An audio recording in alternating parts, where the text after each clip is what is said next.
Okay, please. Okay, I'll call the meeting to order. We have an amended agenda, and the reason it's amended is at the bottom there, on number 5, there's discussion of items to be placed on the next meeting agenda, and we also have that on the agenda, so we may have some other items too when we get to that. So, roll call. Chair Long. Here. Vice Chair Vince. Here. Committee Member Dan. Absent. Committee Member Hardy. Here. Committee Member Gott. Absent. Committee Member Cutting. Absent. And Committee Member Smithers. Absent. Here. Oh, I'm sorry, here. Okay, so it's public comment. Oh, actually, I'm sorry. Getting off to kind of a bad start because I didn't know whether we'd have a meeting. City Council liaisons, Mayor Galbraith and Council Member Koberstein, do you have anything you want to say before we have the public comment? Okay, public comment, and please keep your comments to 3 minutes.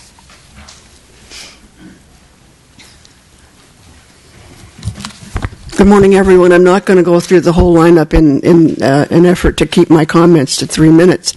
During one of the 2 community meetings that our Fair Water and Sewer Rates Committee had, I met a gentleman by the name of Dale Grossman. Dale makes his living in the world of finance.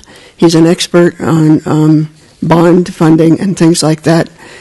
And he spoke to us at our second meeting, and he spoke at a city council meeting. He took the trouble to actually read the whole water study and to come up with some analysis from attachment A that has to do with annual cumulative impact with number of projects greater than $100,000. They're going to be started in a year, the asset life of projects. And I thought this information might be useful to you. I know it certainly was to me. I'm sorry I didn't collate this, but when it goes around, please take one of each of these. And Cindy, is there some way we could get these to the members who are not here today? There are 10 copies, so I think there's one for Mayor Galbraith and one for Mary. Thank you. 2 other quick things. I read in the Santa Rosa Press-Democrat that Santa Rosa went up on their rates as well, 90 cents a month. What a difference. But they're also very much larger than we are. And the third thing I wanted to mention is that there's a lot of unhappiness and discussion about what's happened with the business community. And I know that's not the charge of this committee, but I'm hoping that you may somehow make it your charge. And there are people in the room today, the mayor, the public works director, the city finance manager. Someone needs to explain to people who did this and why. And I've asked a lot of people, and everybody goes, shrug the shoulders. They don't seem to know. And there are people from the business community here today, and somebody needs to tell them why their rates went up that much, their sewer rates. Thank you very much.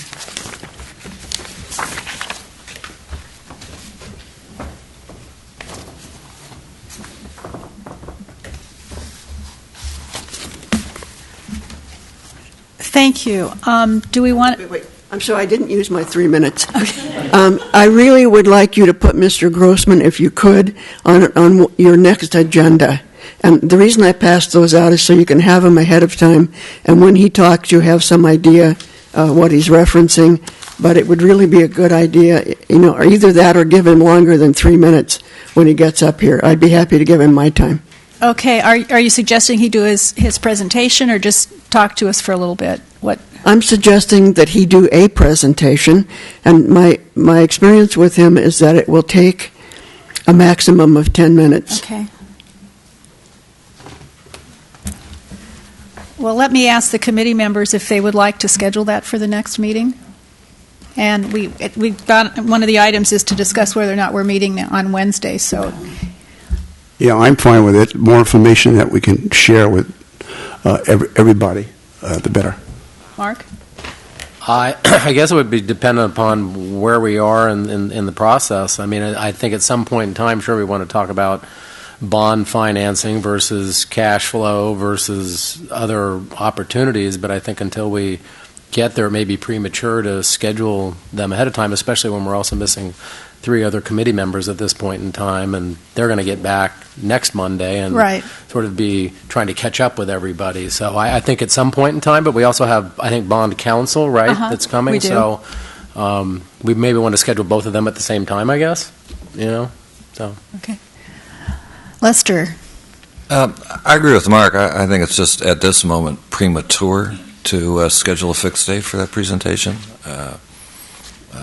We may even have a better idea where it fits in when we discuss future agenda items at the end of this meeting. Okay. Yep, I'm fine with that. Okay, that sounds good. So, other public comments?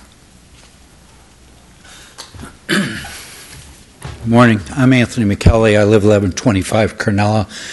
And I'm not here for my own water because I don't use city water. I'm one of those standby guys, which my rate went up 2,000%, but it's not bad. It's only $52 a month, but it went from $2.50. Why I'm here is because of our businesses. We own the business where the ice cream store is that most people are familiar with, the Big Dipper, which is now, I think, called Chocolate, across from the elementary school on Oak Street.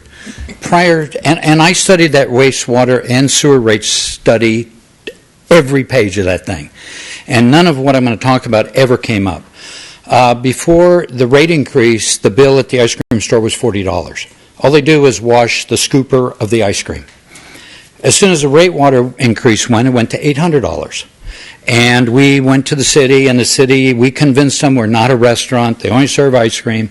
So they reduced it to $540. But still, that's over $6,000 a year coming out of a very small business that doesn't have much profit margin selling ice cream. We also own the building between the Model Bakery and the market. It's an olive oil company now. We have a new tenant coming up before the Planning Commission because, unfortunately, even though we have very cheap rents, because we inherited the building, we don't have any debt, so we don't charge much for the buildings. But anyway, I was told by the planner doing the project for this, people coming in, they're going to have like a cafe. They're going to serve olive oil, wine, and cheeses. I was told by the planner that if you serve a liquid or have a donut, you will be hit with an $800 charge every month. And this is just not fair because the business that's going in, all the foods are prepared someplace else. And I'd really, and I agree, like to say what Pat said, I haven't been able to figure out how that money, that reclassification or what they did, how that ever occurred. They've hit, I know another business here in town, which they're going to probably tell you their horror story. And they're hitting every small business that serves anything. And it's just not right. It's like Steve's Hardware that just got that cutlery store in. They're going to have some 27 square feet of wine tasting. They're going to get hit probably with that $800 surcharge. It's not right. I mean, somebody has to figure out where this came from and why did this get put in with this rate structure or whatever. Anyway, thank you. Thank you. Thank you.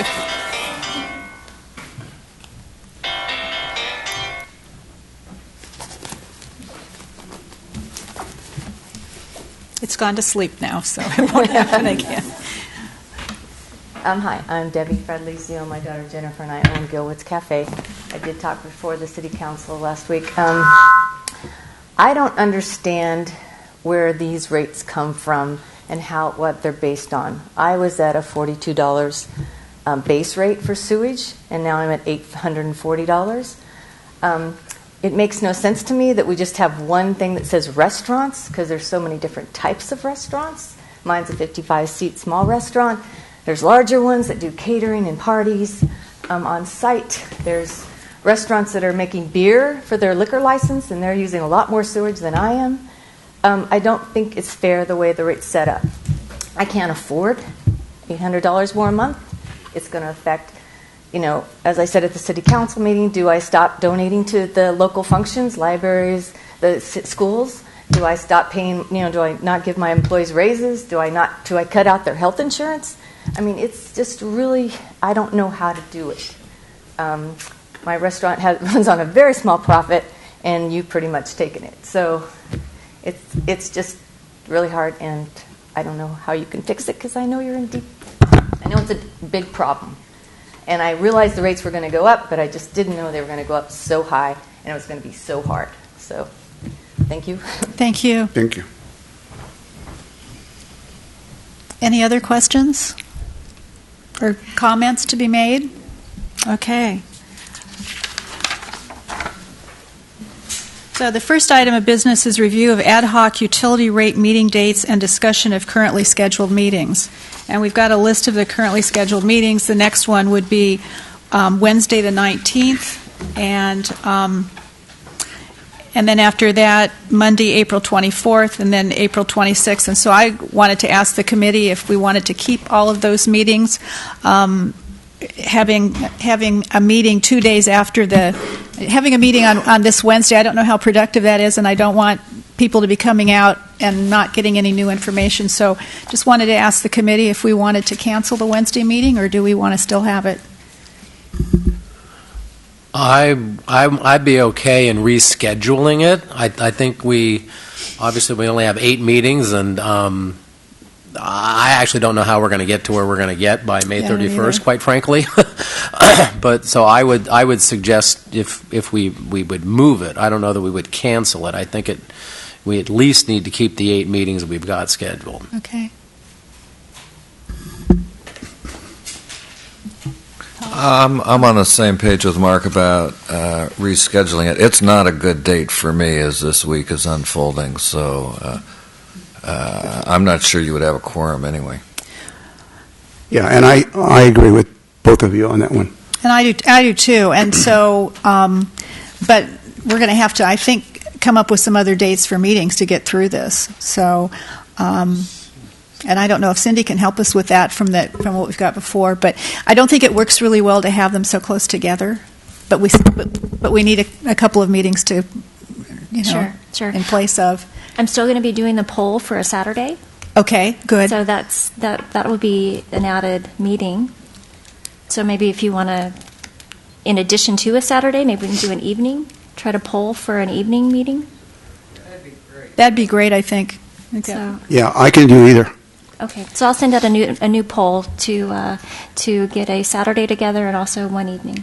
Okay, well, shall we go ahead and cancel the April 19th meeting then, but leave the 24th meeting? Have the 24th, and my understanding is that on the 26th, the consultants will be here, so, okay. So let's go ahead and do that. We'll cancel April 19th and keep the other meetings for now. And when you do that poll, you might look to, I guess there's nothing scheduled the week of May 1st. So. Oh, that's true, okay. And that was because there weren't many responses for a quorum. So maybe if it's an evening meeting, maybe we'll have better luck. Maybe that week is a good evening meeting week. Okay. The next item is schedule the meeting with consultants. And so I believe that's been scheduled. That is correct. The rate consultant, so Catherine Hansford will be here. David Fama will be here, who is the bond counsel, as well as Kenneth Decker, who is a municipal finance advisor. All 3 of them will be physically at that meeting that day. So any concerns that come up and any of the literature that's handed out, I am passing it along to them, so they're kind of aware of what is going on. They have copies of all the agendas, but they will definitely be here. If I can make a suggestion, maybe the meeting on Monday the 24th is the committee can come together with a list of specific questions that they might possibly have. I know we have a set of questions from Bonnie as well as from Tom. I think that might be a good opportunity to kind of solidify what particular questions the committee might have for the specific consultants, so it can give them a little bit of heads up on how to prep their responses. Great. And would they be the proper source of information on how the rates went up so high? Yes, they would be, and I did make a notation of that because Catherine can definitely explain the shift in the rates. I mean, I can explain it to a limited ability, but she could explain the technicalities of it. Okay, great. Thank you. Okay, committee member questions for staff following the binder review, and I wanted to ask Mark and Lester if they had any questions first before Tom and I added ours. Well, yeah, I've got a binder full. But It's kind of overwhelming. I don't know that my questions are so much with staff than they are with the consultants. So I'm going to, now that we've canceled the April 19th meeting, I'm going to take advantage of some of this week. And what I heard was getting the questions to the consultants by April 24th. So I think between now and then, I'll try to go through the binder and pull out all my questions versus just copying my binder and handing it to somebody and asking them to answer all my questions. That's how I'm going to try and approach it. That sounds good. Lester? Yes, no, I'm still really looking to get educated myself. I have three kind of main subjects, and I think they're all going to be covered at some level of depth. Not sure yet what to expect on the 24th, but I want to understand better the financing options and how that may differ between the sewer district and the Water Enterprise Fund, how the financing options relate to the capital improvement plans, and then, related to the question that we've heard in public comments, clearly waste stream characterization is a subject of some interest in terms of explaining the rate structure, and in general, for me, just having a better grasp of how the costs are allocated for purposes of establishing the different rates would be enormously helpful. But again, I'm thinking I learn more on the 24th and probably end up with better questions at the end of that meeting. I hope so, because really the only way that we can ultimately make recommendations to the City Council is to understand what took place and whether or not there can be changes. So, and I should add, I'm still, very much interested in seeing through this series of public meetings an opportunity to have a real visual overview of these two systems, so that when we're talking about different projects, different components, different sources of cost,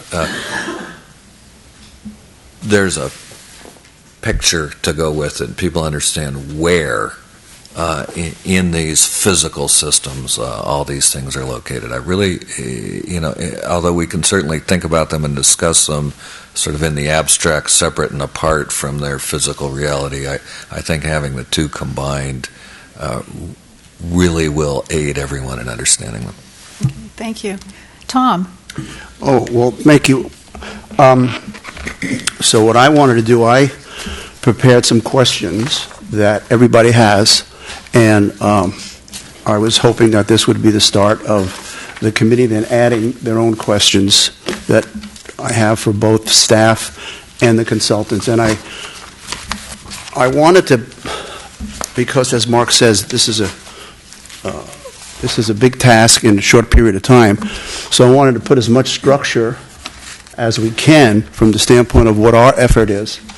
And I'm hoping that through our questions, we can structure these next 6 meetings to be able to hopefully come to some kind of conclusion, because without a structure or without some guidelines, we can start talking about a whole lot of different things here. So what I did, I started out, and I probably have more questions, but I wanted to get things going. I started out with using the council directive as a guideline in my set of questions, and I didn't follow it, to the detail, but it sort of follows what the council directed the committee. So the first group of questions have to do with funding issues and the financial consultants. The second set has to do with apparent inequities. And again, from my point of view, from the standpoint of what I was interested in the report and why I'm sitting at the table. And then Prop 218, there was a question on that. And then the CIP projects for staff. So you have the questions in front of you, and hopefully on the 24th we'll have questions from everyone on the committee that then we can pass on to the consultants. And finally, what I did is the very last sheet of my questions is a bar chart that I put together. And this bar chart basically goes into the report, both wastewater and water, looks at the CIP for both utility.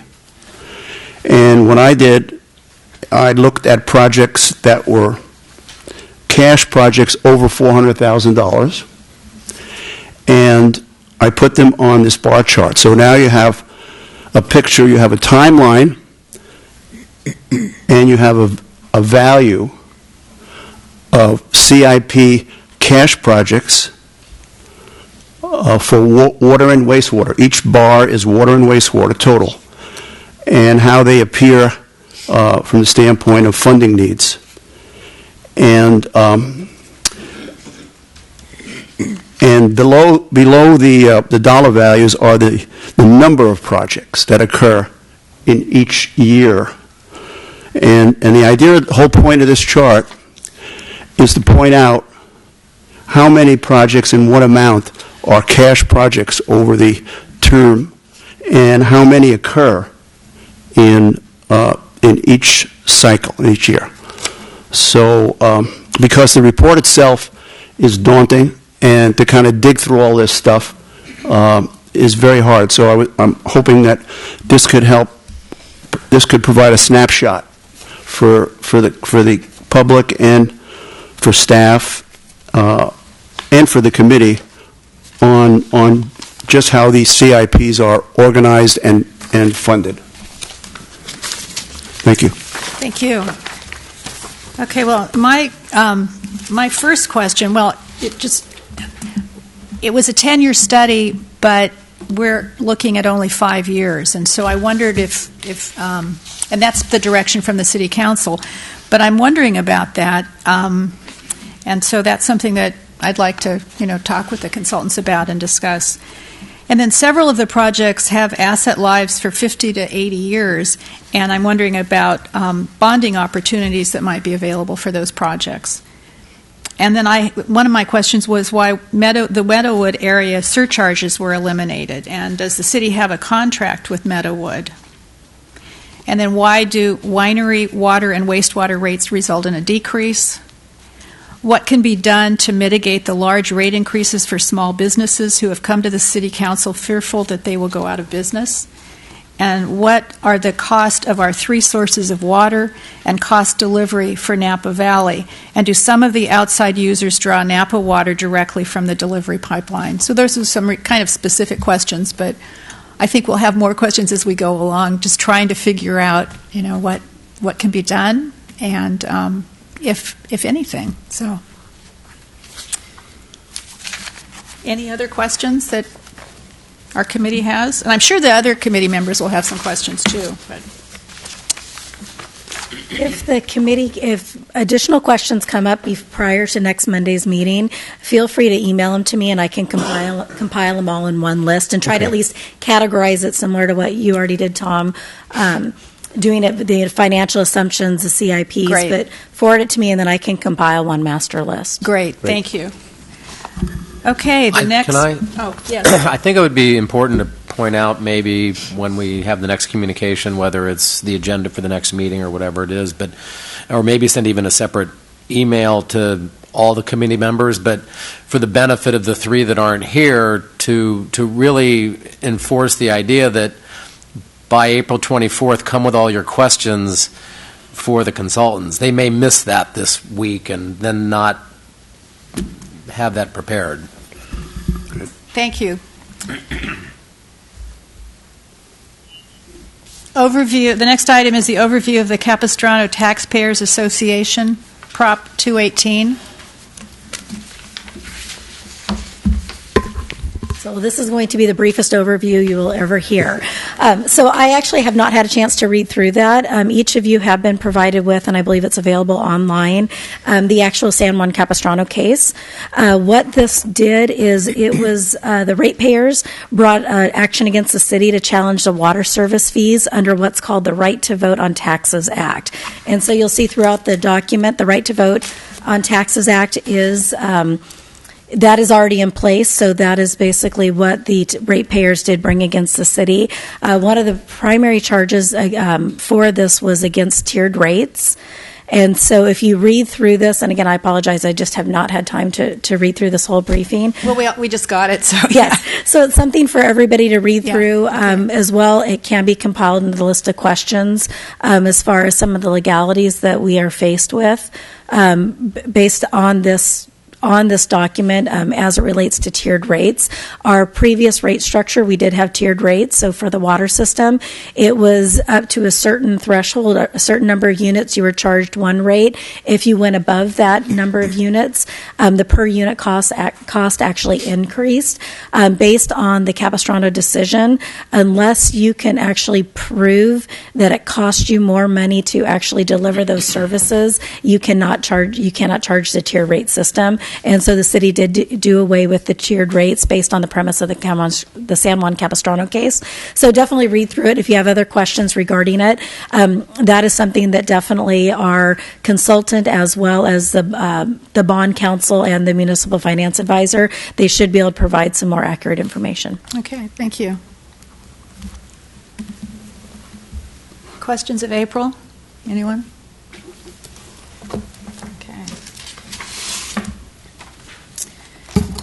Okay, and the next item is the capital improvement projects list. So, Erica. Thank you. I'm going to wait for the PowerPoint to come up.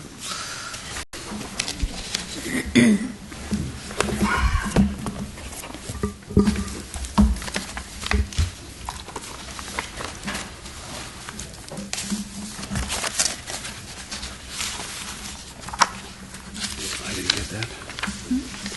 I didn't pick that one up, but I do. Oh, okay. Pretty good. I don't think so. I do want to note off the bat that slide 6, Meadowood tank upgrades, got a typo in it. It's the same description as the Holmes tank upgrade, same similar kind of project, but I did a typo. Erica, just do we have more copies of? Tom and I have different. Oh, this is what, yeah, but this is what you're doing, right? Yeah, it's the same one. Yeah. Must have grabbed the handout. Okay, so. I can trade you for your small one. Oh, okay, there we go. There we go, thanks. Thanks. Oh, it is, okay.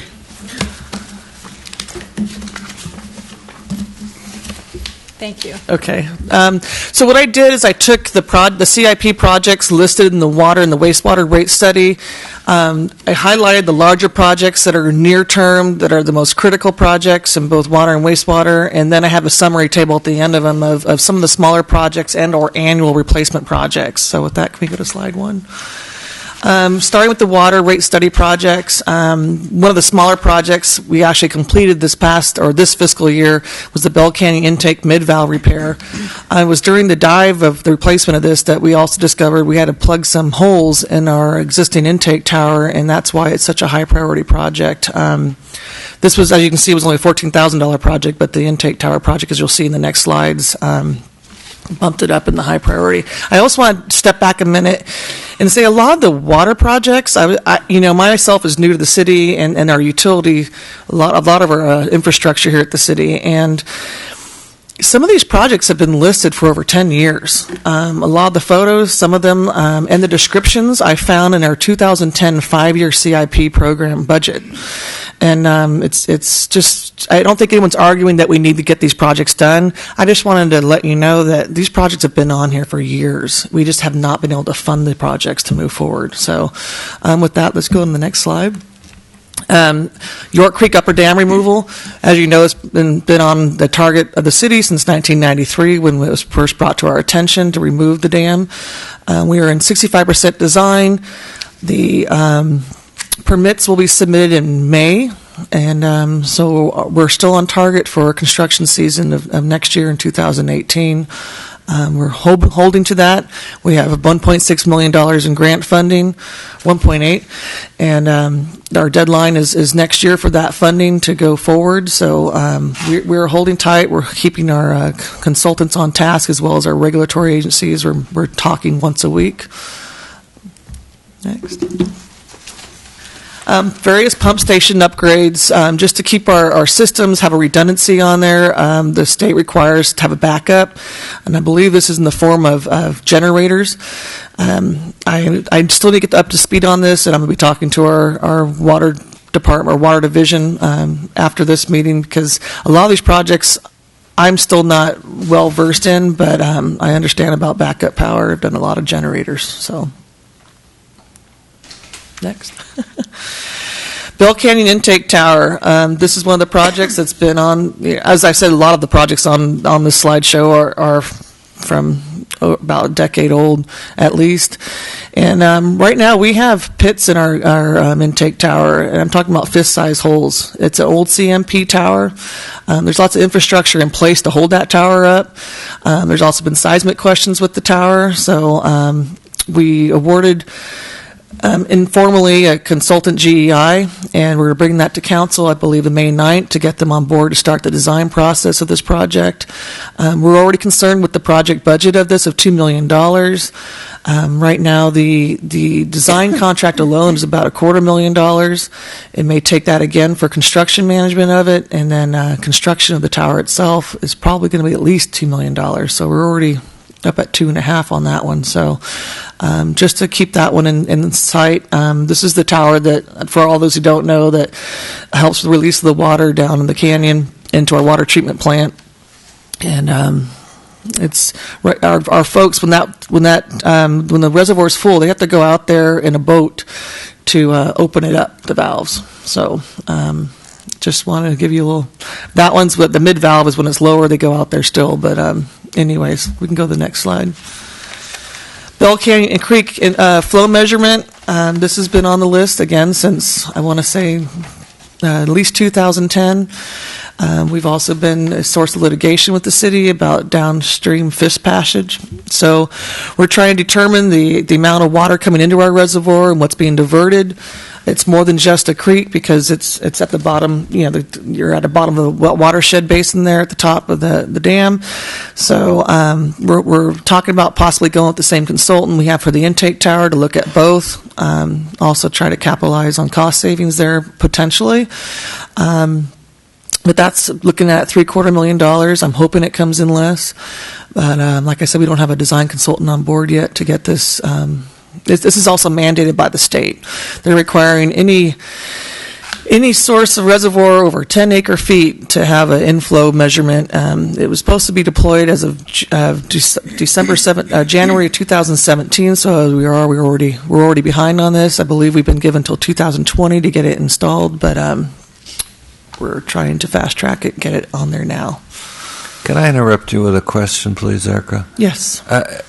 Am I right in understanding that as part of this project, you need both to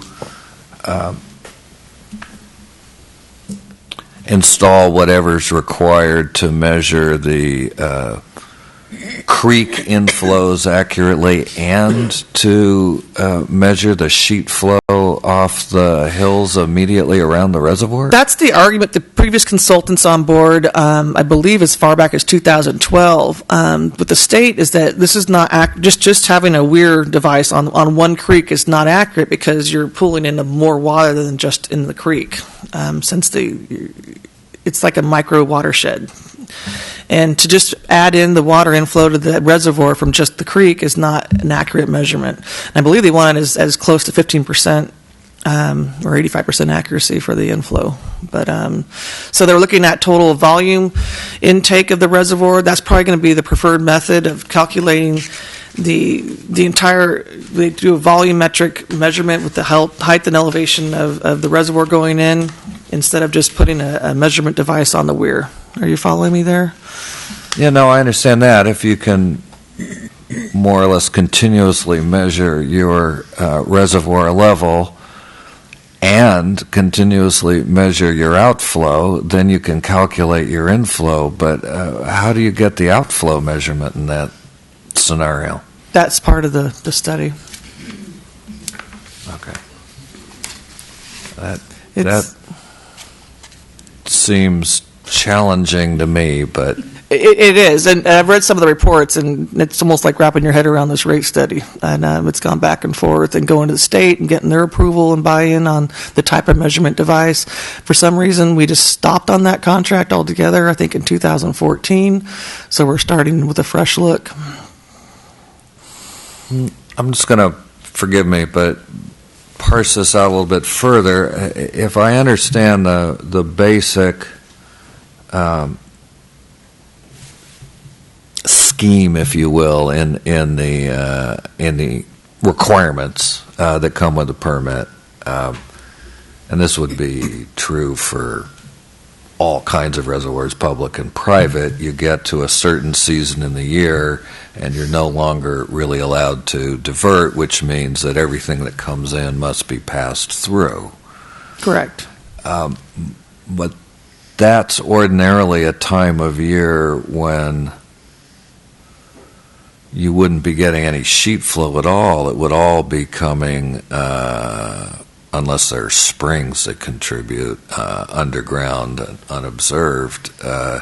It would be creek flow. It would be surface flow, would it not?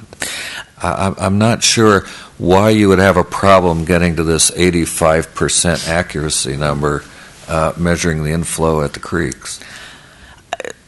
I got to dive into that one to understand that myself. But as I said, the reports, the consultants kept coming on saying there was a lot of description and back and forth emails in the study, and that's been the question. And I don't know why it stopped, but it did.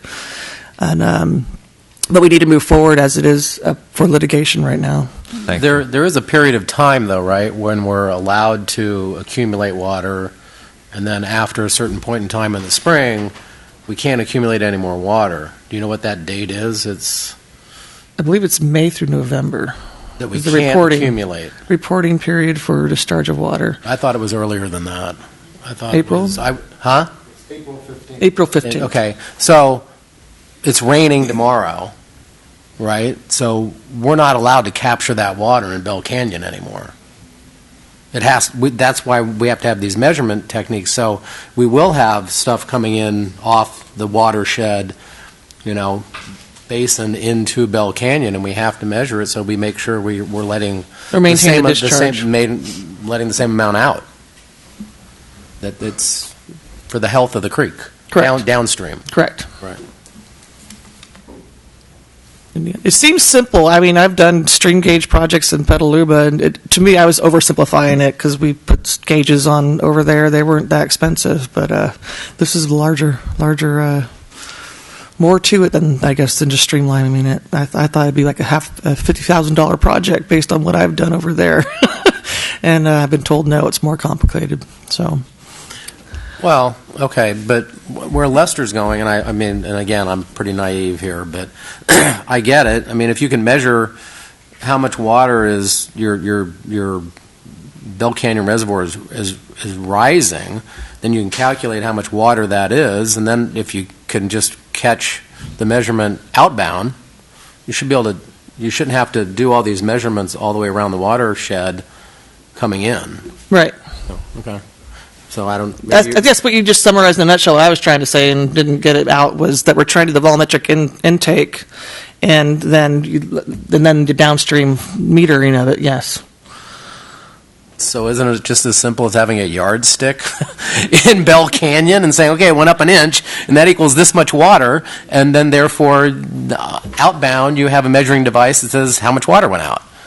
I mean, I'm sort of along the lines of you. Does it really have to be a $750,000 project or $1 million project? I don't know. Isn't there a simpler way to? I'm hoping so. That's why I think it's pretty high myself. But originally they were talking about putting the special weir in and then the environmental repercussions of going into the creek. And I was like, why are we even going there? So, like I said, I haven't delved into this project. I started on it and then got pulled on other tasks. And Who made the estimate? I think it's from Putney, the original consultants from 3 or 4 years ago. And would they be the consultants for the project still? No. Okay, good. I guess this is an aside, and I do, there are a lot of projects here. There's a lot of money going out. As you said, a lot of these projects have been on the books since some as far back as 1993, some a decade old, whatever. Whether or not we've got previous estimates from consultants or people that have advised us as to this is how we ought to approach this problem and tackle it, I do believe a lot of that happened during a period of time when staff at the city was really, really thin. So it would be natural for them to just simply rely on the consultant and not be able to dig into it too far. So I think it is incumbent upon the city to dig into these projects and make sure that we're not just over-engineering these things. I agree. Mm-hmm.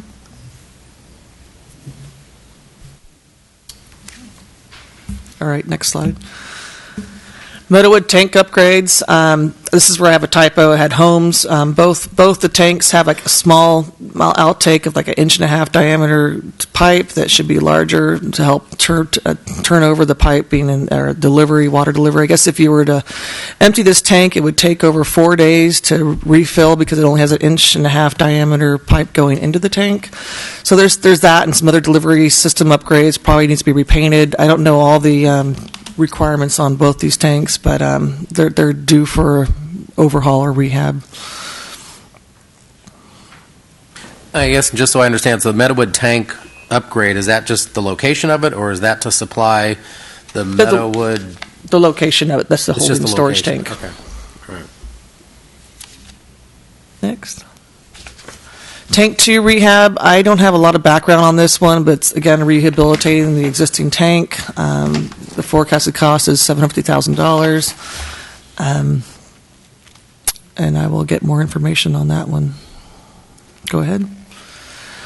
Dwyer Road Booster. This has helped keep the reliability of the water. This is a joint project between St. Helena, Napa, and Calistoga for moving water up valley.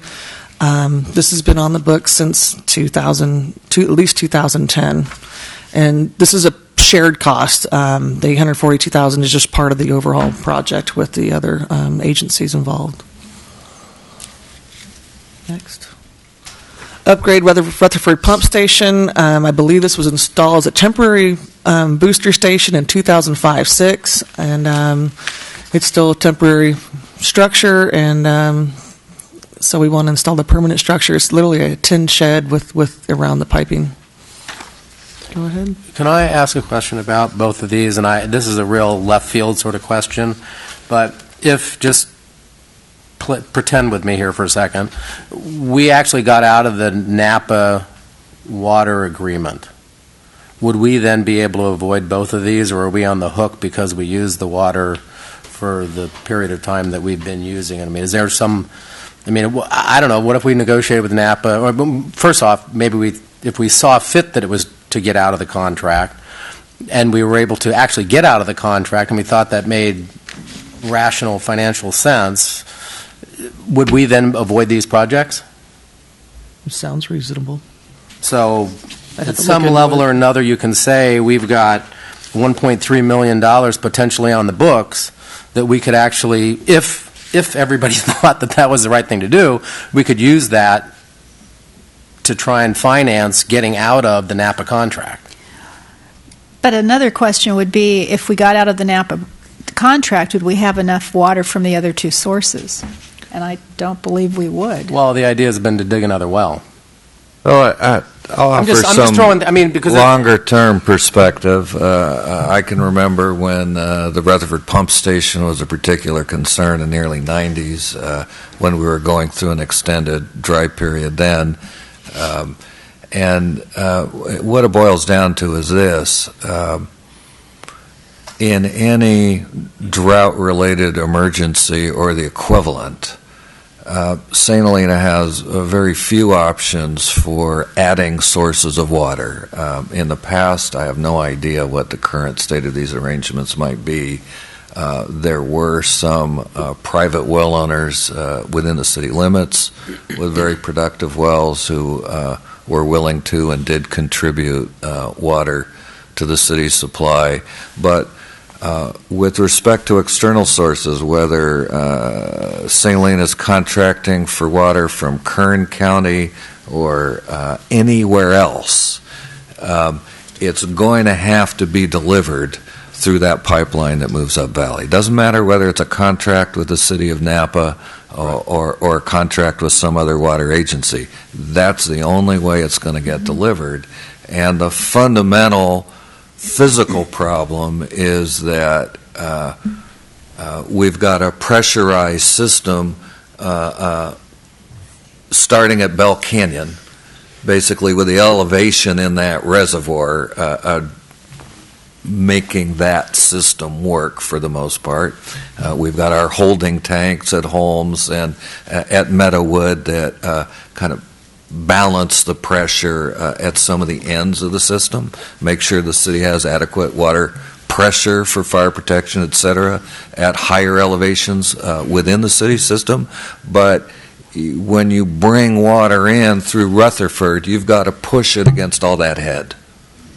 Okay, so if we don't make and maintain adequate improvements, then we have a very limited ability actually to receive water when we need it through that pipeline. I mean, that's a fundamental physics of it.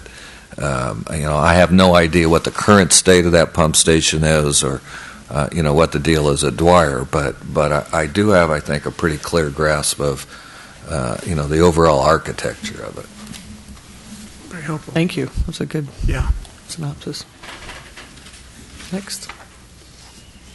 Sludge handling program. This is when I debate on whether or not we put it into the next, into the summarized table at the end. It's just one of those other items that we got to start doing as part of our stormwater permit and meeting our state requirements.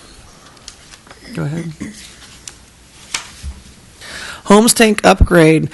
Now, what I found interesting with this project is that we're in the design of this right now, and I need to delve into it, why it was prioritized if we're designing it now when it's forecasted to go into construction in 2021. We're doing an amendment with Green Valley Consulting Engineers right now to revise some pipeline structures that go into the tank. So I need to talk to our project staff to determine why it was moved up and find out the background on this one. I apologize for not having that today, but just to let you know that this was one that was in design now. So, but it's been on the books since at least 2010. Go ahead. Bell Canyon Reservoir improvements. I guess it's going to be time to dredge our reservoir in 2022. It's one of the larger projects towards the end of the 10 years or the 5 years of the rate study. So this was moved up or on as shown on the project. This has also been shown on the book since 2010. Go ahead.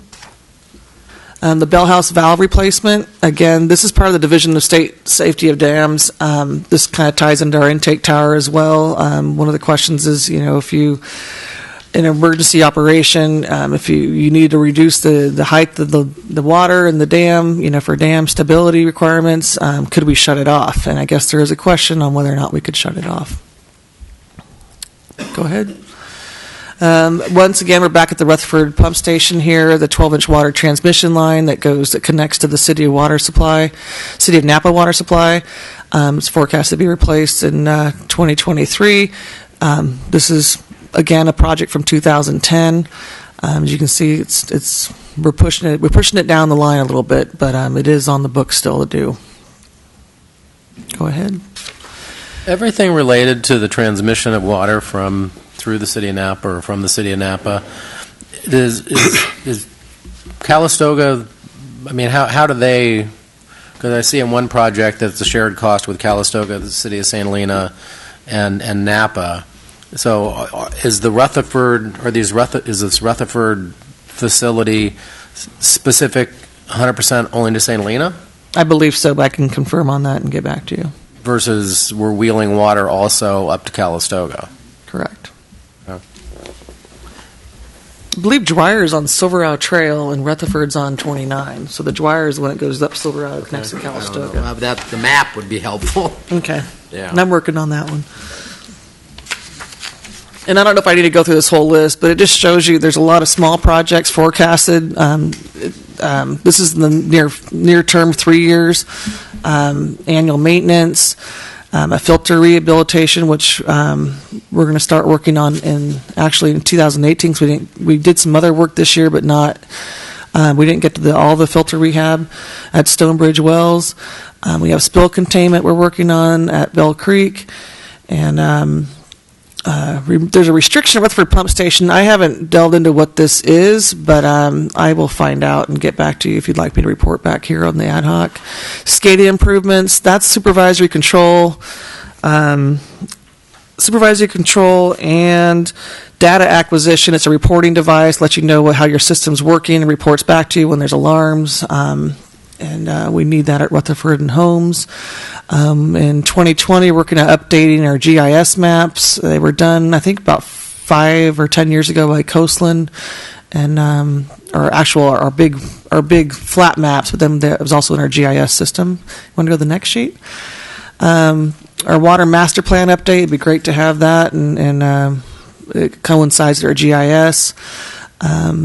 Water treatment plant condition assessment in 2021, and then an annual program for replacing our water mains under 6-inch diameter rolls out in 2021, and then an annual replacement of less than 6-inch diameter, which are laterals, smaller 4-inch lines, which at $600,000 per year would roll out in 2022.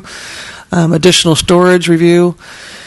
Raw water metering station, and replacing 1% of our water mains annually, which there's a consensus with the executive staff that this is a pretty low number, especially if you have a lot of old infrastructure, but that's probably why we moved up the annual replacement of water mains. I don't know why this is in twice. That'd be a good question.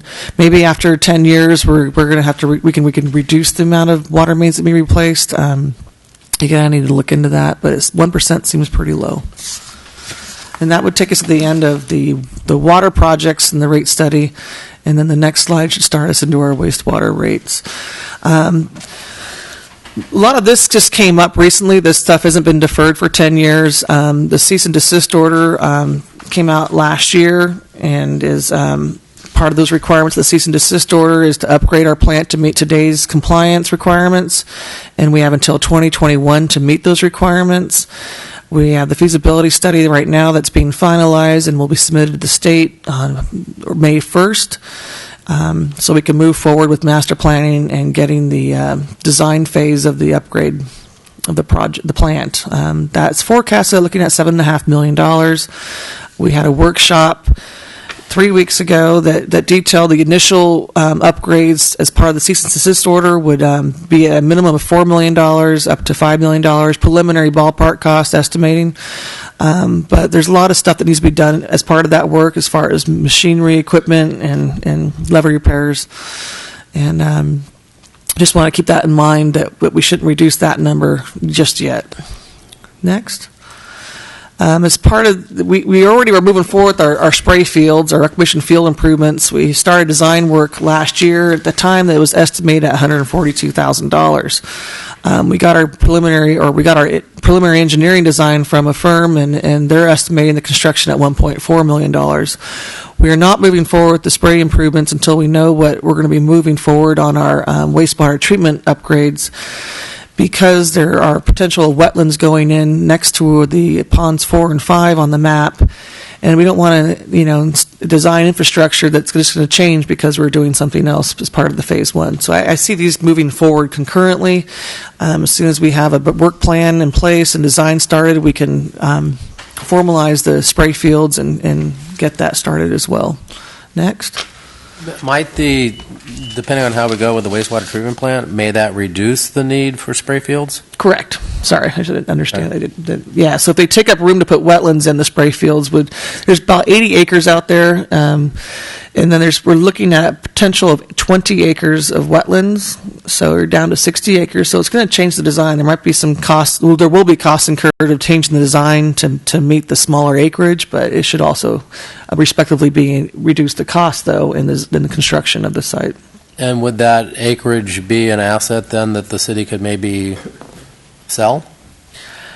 We need to keep that property for spray fields. We need to continue to spray out there. But we could lease it if someone wants to farm it. That's probably the most viable option, is leasing it. Erica, could we back up to the prior slide for a minute? Okay. This is identified, I guess, for costing purposes as wastewater treatment plant upgrades phase 1. Correct. So there are subsequent phases. I'm looking at then the project description. Is this phase 1 everything that needs to be done to meet compliance requirements by 2021? Or is this just the first of several phases that have to be complete by 2021? I would need to look at that. I believe it's just the first phase. Okay, so there's more than just this that has to be done to meet the compliance requirements. I need to double check that. I believe so. You can report get back to you. back at the next meeting. That There would be great. is, Thank on the you. very, very last page, there's a phase 2 upgrade that says it needs to, the project, it says starts, but it's $400,000 project, so I don't know how, but it appears to show the 2021 completion date. I don't know. So, Thank you. yeah.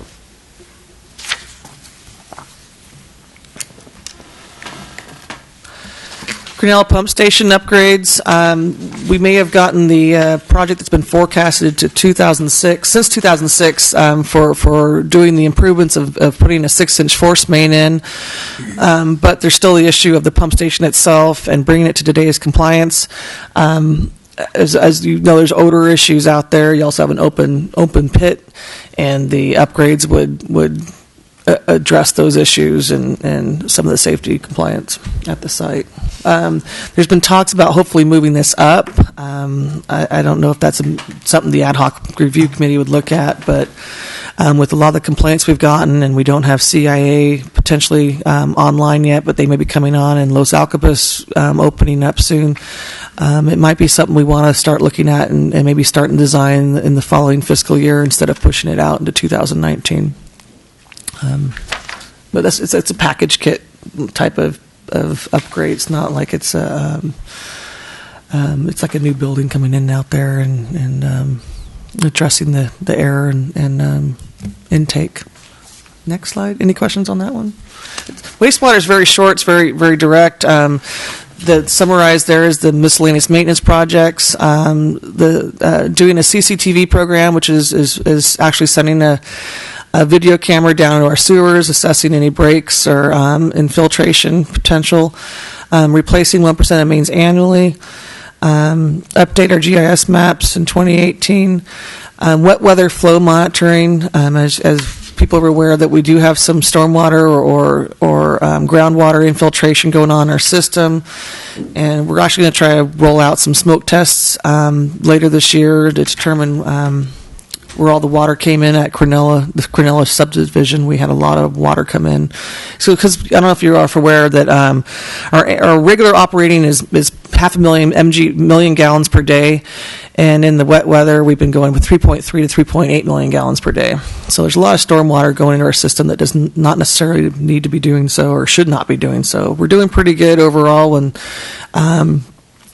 most averages are 10%, and we're below that, well below that. So our sewer master plan should be updated and replace the rotting machine. I'm not quite sure what that is, but that's listed as a near-term project. And then getting our pump stations on a SCADA system so we have better reporting to our operator staff.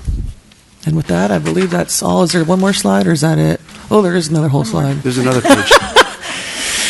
So you just saved us some money. Erica, could we pause for a second? Forgive me, but I'd like to understand the infiltration subject just a little bit better. I thought I heard you say that the flows at the plant go from 500,000 gallons per day average during the dry season to something over 3 million? Did Correct. I understand that correctly? Correct.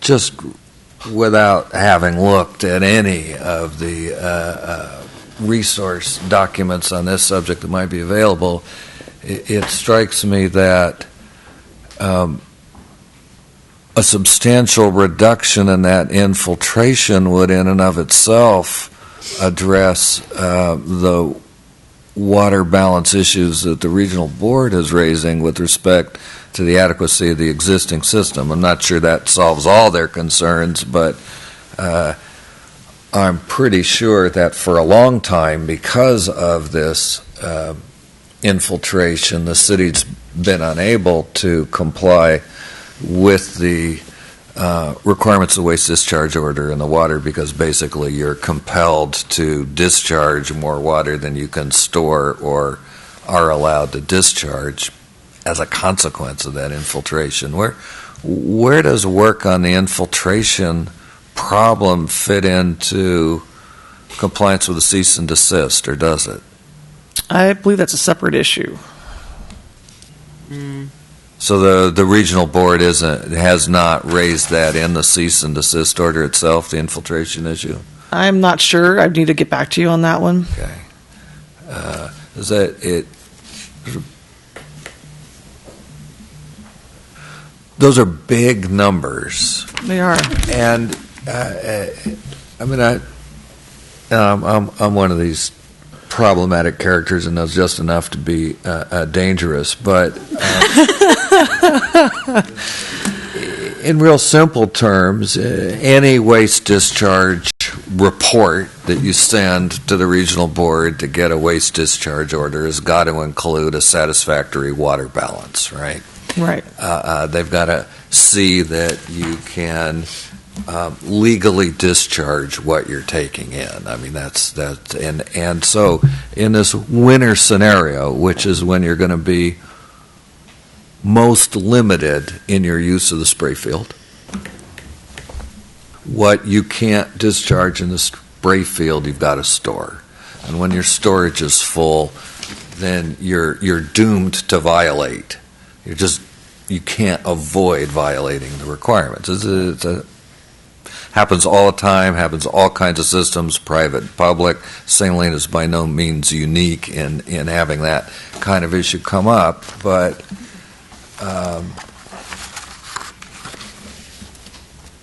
there's a cost associated, amongst other things, with simply having the capacity to solve that problem on the storage side.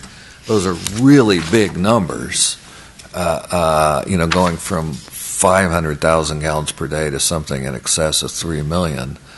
So there is just, for me, superficially, a question as to what the most cost-effective approach is to coming into compliance. And it may be focusing on the plant and these other things that are the part of the scope of the work for the studies that are funded here is the most cost-effective method. But even setting that aside, the implication of this huge infiltration is that we have, and the infiltration problems, it's an old subject. Yes. I mean, it was a subject of city council discussion when I was on the council, and that's essentially 25 years ago. So there's nothing new about it.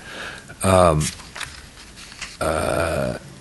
to the extent that that's a function of aging pipelines, which was always what seemed to be the focus in years past, then if we're not replacing them, they're just getting worse over time. And then I want to immediately go back and look.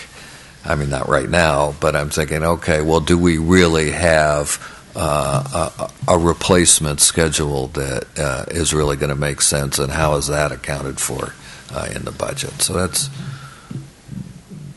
those are big picture questions, which I think are appropriate for some further consideration here, because my personal view is we can, and I may be part of the problem, but I hope to be part of the solution too.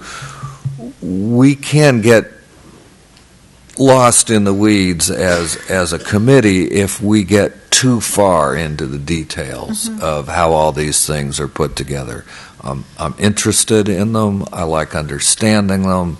But there's no way we can complete our assignment if we get too deep into the details. But this, basic tension between solving the water balance equation at the plant versus addressing the infiltration problem, and how that is reflected in what's capitalized and what isn't, I think that's precisely the kind of a big picture question that we should at least raise as a committee and see, if we don't learn something that helps us in terms of making appropriate recommendations to the council. That's it. I think what you're saying, if I can sort of try and paraphrase this, because I've sort of had the same issue myself, that potentially you don't need to spend the $7.5 million on the wastewater treatment plant if you solve the infiltration problem. That's a possibility, or it may be that we need to do both. Maybe we need to do and both. We don't have enough in the budget. I'm not sure. But then again, if we go spend $7.5 million and then we go actually fix the infiltration problem, now we've spent over the course of the next 10 or 15 years $20 million, because we're replacing all the mains, we're replacing all the lines, we're doing all these things, when we could have avoided a large amount of spending, potentially. I really don't think this is really the charge of the committee to try to look into the engineering I don't think so either. of the projects. We don't have the expertise, we don't have the time, and we're kind of moving off of what our main charge is. So I think it's fine to discuss it and raise issues, and maybe Erica could kind of raise these issues with the consultant, but we can't be designing these systems here on the committee. I agree with that too. I think we've got to trust the Public Works Director and the consultants and ask information. I really appreciate the slide presentation to really help us understand what the projects are. I'm going to respectfully disagree, because one of the items says we're supposed to consider project prioritization, and we're supposed to be looking at cash flow.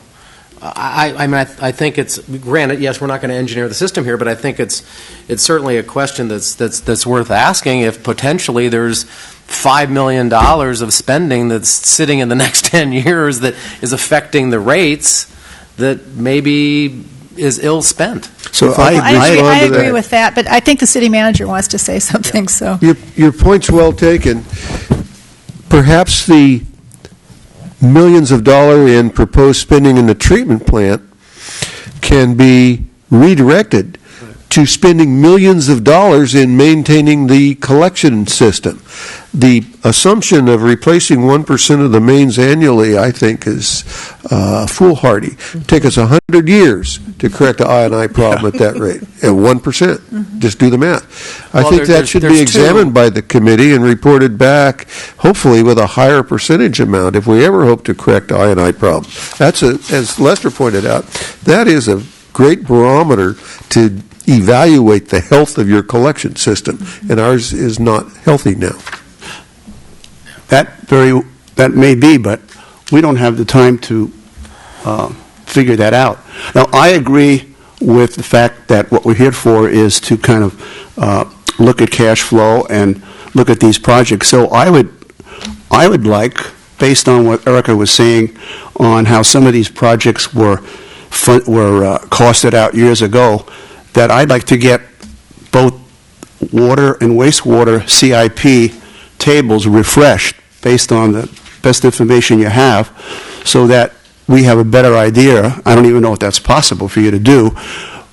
What I'm talking about is going into each project and the estimated costs that were developed for the study. Okay. And looking and using your information, the best information that you have now. I don't mean going into detailed engineering, but information that you have now that may have not been available when the study was put together, to kind of just look at those costs, look at the timing, and see if it still makes sense as it's presented in the report.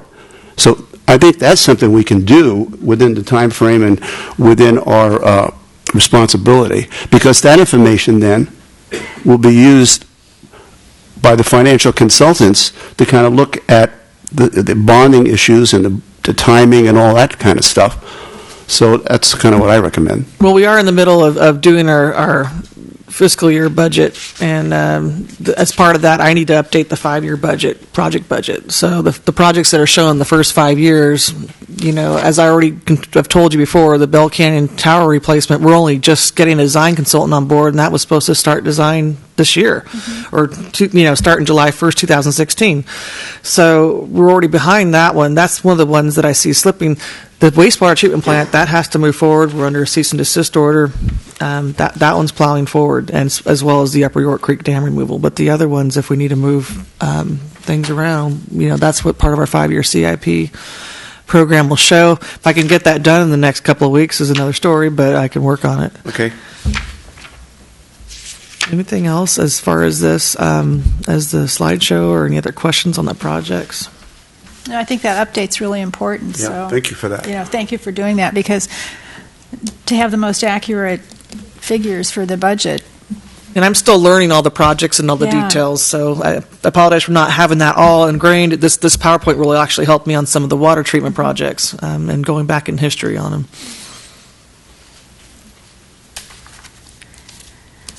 Okay. Any other comments before we've got the items for the next meeting agenda, which I guess then would be April 24th. And so they're on the bottom of the amended agenda. Does everyone have them? If so, I won't repeat them. Are there any other items that the committee wishes to add to the next meeting?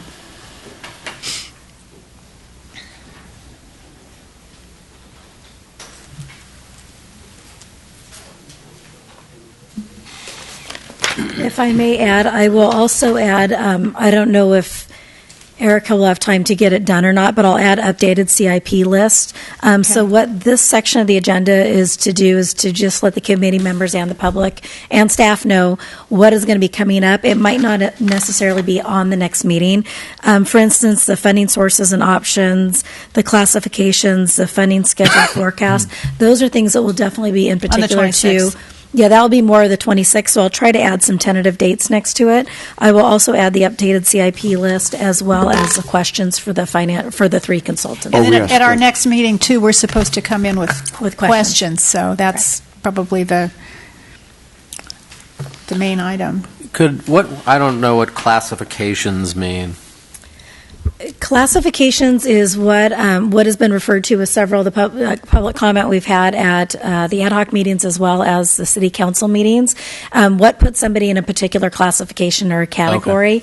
One of the biggest changes with the wastewater study this year was before they were categorized by meter size. Right. So if it was a 6-inch meter, it was a certain base rate.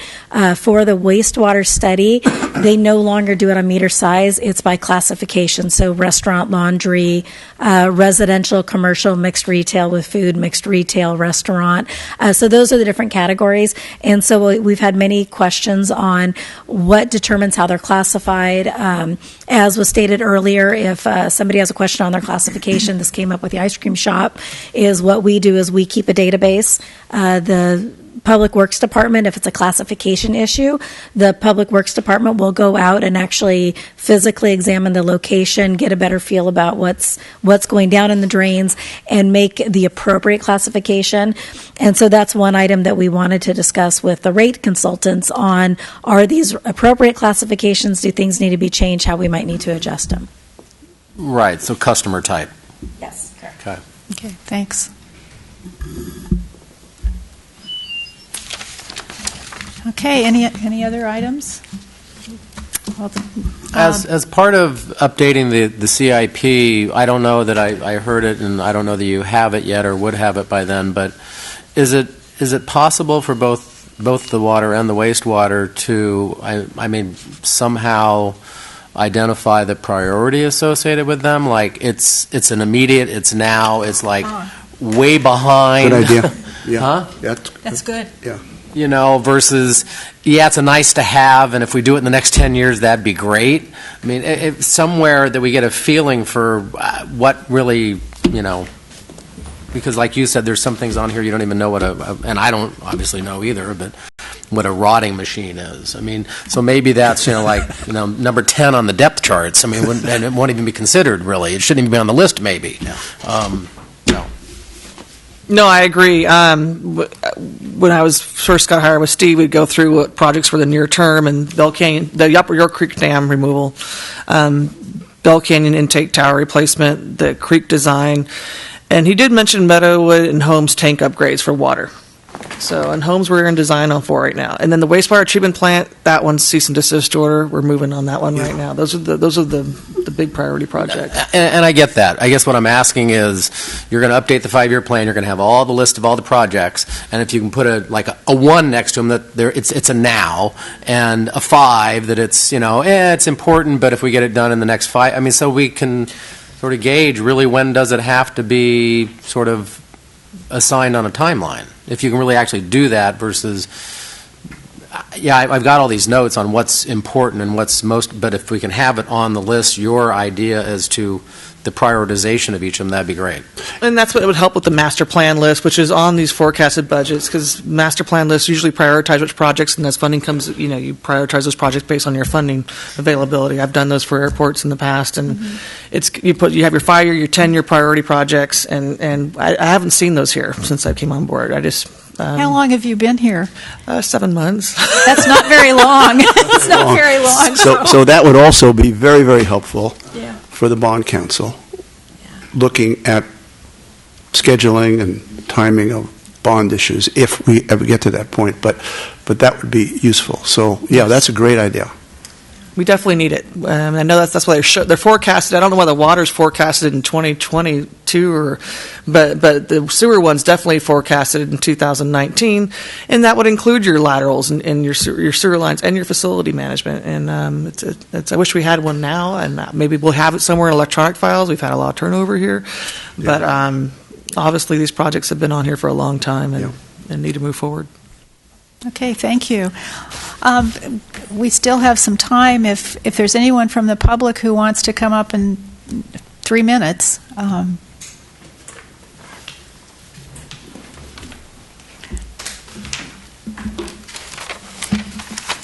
My name's Grace Kistner, and all I'd like to do is ask that as you get these questions, I wonder if you guys could put them on the website so that the rest of us could see what questions we're getting from here, so we know where we're at also, because I kind of feel like I'm in the dark sometimes out sitting out here listening to this.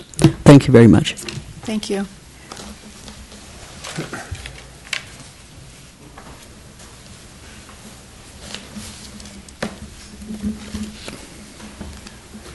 My name is Charles Hall, and my only suggestion is I have a property in Napa that had a failed sewer line, and I use a company that uses what's called trenchless replacement. I don't know if you're aware of that or if that's an option you guys can look at, but I think they can do up to 12 inches.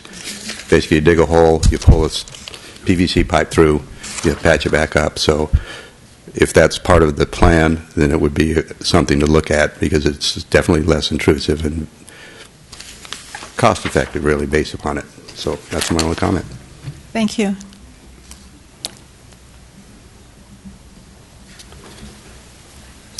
I'm Bobby Moynan. I'm speaking as a citizen. Wow, you guys are really impressive. I'm really impressed by this committee and appreciate all the work and the thinking that you're doing. And I'm hoping that you can take the time to figure it all out, and that completely depending on consultants and staff, rather than including the consultants and staff in deliberating, is what got us to this committee. So I am just hoping that you can. I'm not sure that you can take the time to find out everything. They won't. This time constraint won't dilute the quality of the work, and that whatever's coming up, we can take the time to get the answers to the questions the wonderful questions that you guys are bringing up. And I don't know if there's a way. It seems like the time constraint might be arbitrary. I'm not sure. Maybe there's a way to extend the time if you need it, and still come up with the with what we need to do in terms of the rates being raised or not. Maybe we don't have to raise them. Maybe you don't have to know by June. In order to stop the rates from raising. Maybe there's some way to have more extra time if you need it and still put a hold on the rates being raised. I don't know. But anyway, I really appreciate the work you're doing, and I hope that you can take the time you need to do the highest quality, get the highest quality results from this committee. Thanks. Thank you.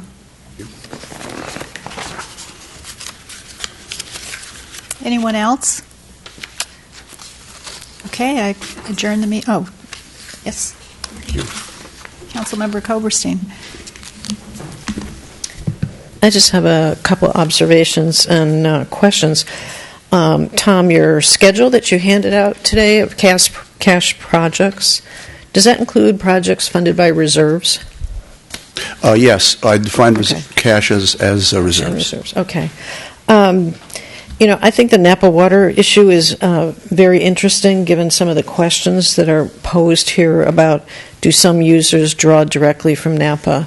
And some of these projects that are in the list that are clearly related to the distribution of that water, it's for you to determine, but perhaps there is a way to tier some rates based on actual costs of delivery, but that's a question to be answered. I've always had a question myself, and maybe I should have submitted this to the committee, is when you look at costs to be paid by existing customers versus future customers, and I'd appreciate a little more discussion of that. When I hear about things like the Cronulla pump station, and we hear about these big users who've come in and are fairly recent on the system, I'm wondering how we negotiate with them, how much of the cost they pay. Like Los Alcobas, what are they paying for the Cronulla pump station upgrades, if anything? I find that kind of confusing. Erica, do you have a response for that? If you don't mind, as you may not be aware, they replaced all that new pipe infrastructure inside the facility and put the whole new 6-inch force main in to tie it into the railroad. As far as how that negotiated, I know it was in the forecast since 2005 to have Grandview, which was before Los Alcobas put that infrastructure in, but it was included as part of the development. Is the pump station, that $500,000 item, is that just paid by all the rate customers, or do they contribute to that as well? I'm not sure if I believe it's part of the impact fee study as well, so there's impact fees associated with it. Kind of an unknown thing. Lastly, just talking about infiltration, I don't know if you all saw this article in the paper last week about this fellow in town who's developed a system for capturing gray water. It was in the Star, and it might be a way to reduce somewhat the amount of water that's going into the system. He's coming up with something like a water tank that you could capture some of your gray water and use it for irrigation or whatever. Seems something to explore, maybe not immediately, but we fund other water conservation measures for people, taking out your grass, replacing your toilets. Maybe it's something where an investment of funds could reduce the overall amount of water that's getting to the plant. And that's it.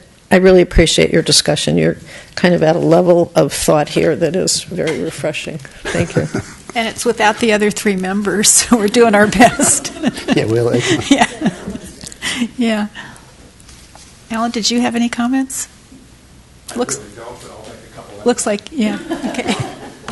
Just with respect to Napa Water, our contract with Napa goes through 2035. There's no termination provision in it.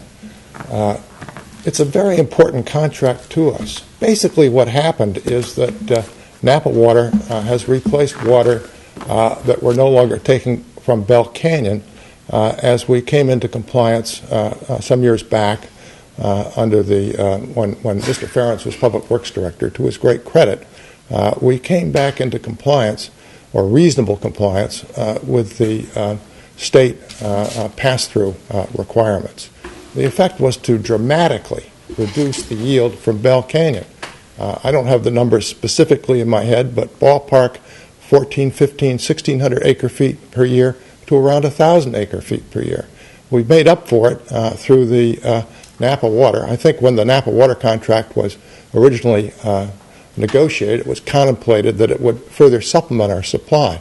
It just didn't work out that way. With respect to groundwater and additional pumping of groundwater, please keep in mind that we're the only municipality in the county of Napa that uses groundwater as part of our municipal system. This violates the county general plan.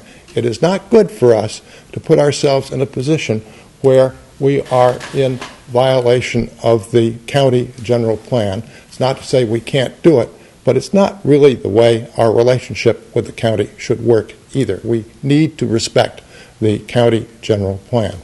Finally, with respect to the water and wastewater treatment issue, please read and reread that cease and desist order. One key component of it is that it tightens.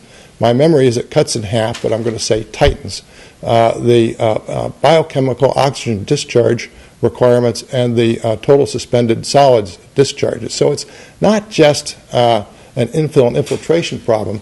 It is also going right to the quality of our discharge. And the improvements, as I understand it, to the wastewater system are vital in order for us to come into compliance with the new discharge levels that are contained in that order. Thank you.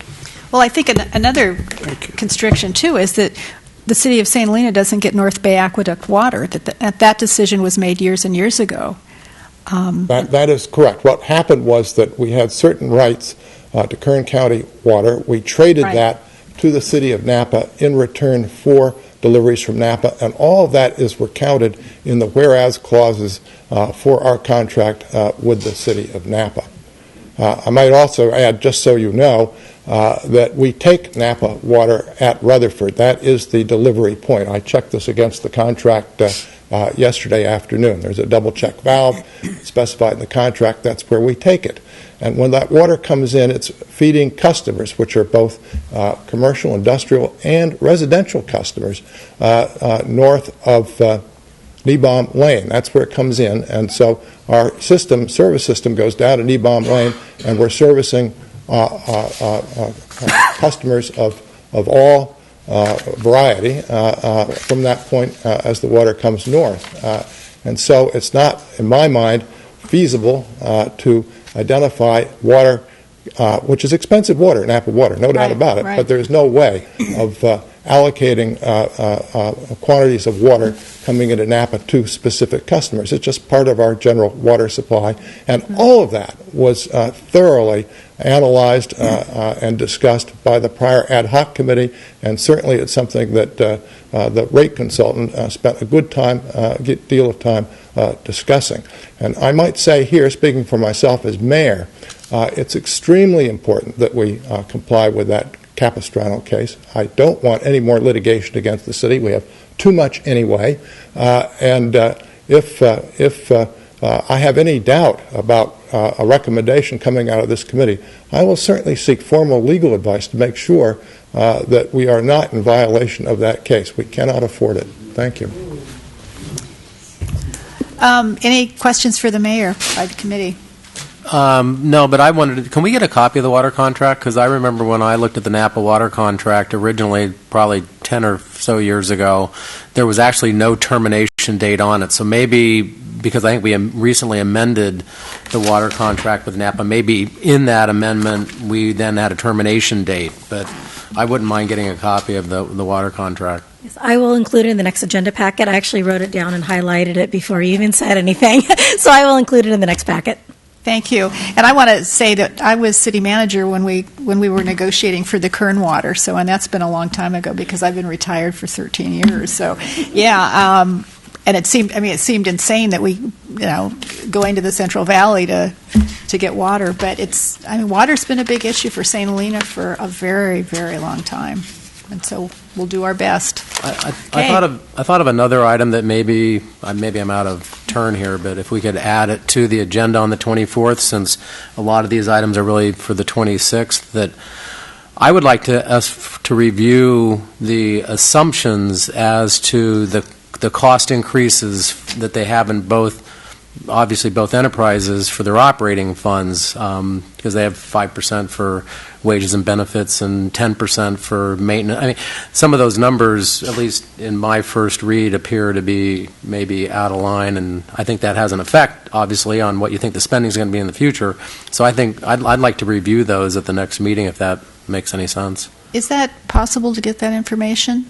We have, Yes, it's in the rate study, and I believe Catherine's. Yeah. It's in the rate study. I just thought we should discuss it. Okay, so we've got it in our binder. Yeah, it's in the binder. It's in one of the couple of the different schedules. But I thought I'd like to discuss it as a committee. Yes, what I'll do is I'll pull together the information from Catherine as well as her reasoning behind, because I believe that's listed in the technical memorandums. It is. It's there. So I'll do a synopsis and provide it the next. Yeah, that sounds fine, especially since the operations portion of the rates is the largest percentage. So it's worth discussing. Mm-hmm. Okay, I think that's it. Meeting adjourned.